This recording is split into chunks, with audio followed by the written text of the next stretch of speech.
রাগের মাথায় আপনি সন্তানকে বললেন তুই মর, ফেরেশতারা বলল আমিন। তোর ভবিষ্যৎ অন্ধকার, ফেরেশতারা বলল আমিন।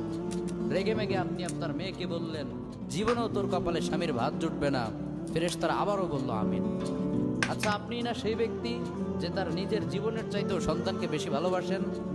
আপনি না সেই ব্যক্তি যে তার সন্তানের জন্য হাসতে হাসতে নিজের জীবনটাও দিয়ে দিতে পারেন? আপনি না সেই ব্যক্তি যে আল্লাহর কাছে নিজের চাইতেও সন্তানের জন্য বেশি দোয়া করে? তাহলে কি করে নিজের হাতে নিজের সন্তানের এত বড় ক্ষতি করতে পারলেন? Doesn't make any sense.